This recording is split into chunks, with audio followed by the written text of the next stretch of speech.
Hello and welcome. Well, generally speaking, although it's not looking too bright outside at the moment, at least it's dry, it's been a pretty good year for growing. The grass is certainly greener than it usually is in August, and flowers in most gardens have come on very well. A really nice display. Less anxiety about watering. Things that we plant, we hope to grow. Fruits that we tend, we hope to ripen and to blossom. It's part of the natural way we're made as co-creators with God, stewards of a wonderful universe together. We expect the things that we plant and the things that we tend, all things being equal, to bear fruit, and for us and for those we know to enjoy the benefits of that fruit. Now, bearing fruit, obviously, is a metaphor that we find in faith. Jesus often talks in terms of the disciple, that's you and me, bearing fruit, being subject to a process of growth and nurture and maturing, so that we bear a fruit to bless others and to bless God. And the other side of that, of course, is taking what we're given, where we're planted, the situation in which we find ourselves, the way the sun, as it were, shines on us, and helping that situation to grow, helping God to grow in us and through us in the situation where we find ourselves. The poem today is from Christina Rossetti, probably the greatest poet, in my view, of the latter part of the 19th century in Britain. She wrote rich and suggestive verse. The poem that we're about to hear comes from her 1879 collection called Goblin Market and Other Poems. Goblin Market itself is an outstanding extended poetic work, full of sensuousness and imagination. Well worth the read. Probably not on the beach, better in the evening in a good armchair, I think. Christina Rossetti looks at this idea of bearing fruit. She speaks firstly through the image of a rosebud, a rose growing on a rose bush.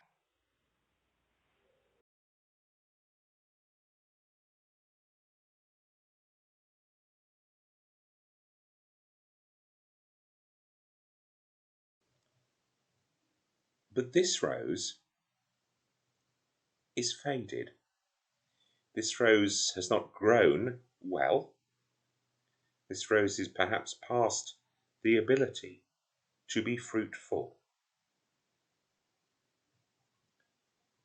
She then moves on to an even richer illustration, that of a nest abandoned by the mother bird, a nest of unhatched eggs.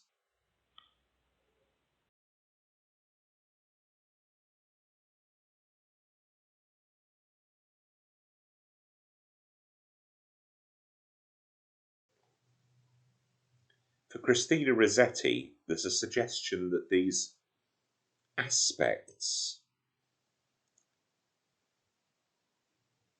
speak to her of something that frustrates her, speak to her of opportunities lost, speak to her of waste. They arouse in her an anger, almost peevishness in a way. And they arouse in her a spiteful revenge, a breaking of the bough, a spilling of the rose, a tumbling of the nest.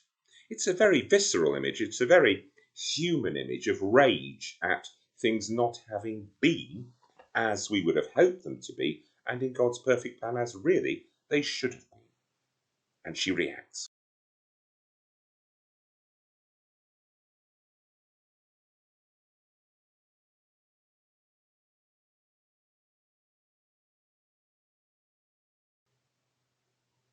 But what if God treated us like that? God rather is patient and kind and prepared to give us chance again, and perhaps again and again. Such are his mercies, and so is his love, which she comes to acknowledge at the end of the poem. Listen to this short passage from Luke chapter 13. Then he told this parable. A man had a fig tree planted in his vineyard, and he came looking for fruit on it and found none. So he said to the gardener, "See here, for 3 years I've come looking for fruit on this fig tree, and still I find none. Cut it down. Why should it be wasting the soil?" He, that's the gardener, replied, "Sir, let it alone for 1 more year, until I dig round it and put manure on it. If it bears fruit next year, well and good. But if not, you can cut it down." Even in our desperate times, God is larding on the manure, helping us to have resources to grow. And God wants us to bear fruit, both as individuals and also together.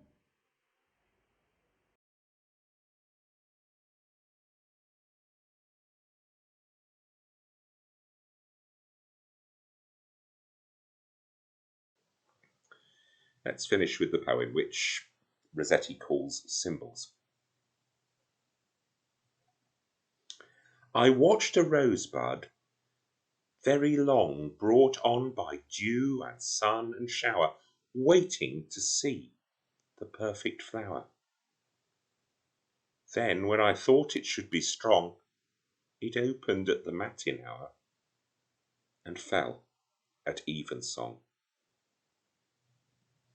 I watched a nest from day to day, a green nest, full of pleasant shade, wherein 3 speckled eggs were laid. But when they should have hatched in May, the 2 old birds had grown afraid, or tired, and flew away. Then in my wrath I broke the bough that I had tended so with care, hoping its scent should fill the air. I crushed the eggs, not heeding how their ancient promise had been fair. I would have vengeance now. But the dead branch spoke from the sod, and the eggs answered me again. Because we failed, dost thou complain? Is thy wrath just? And what if God, who waited for thy fruits in vain, should also take the rod?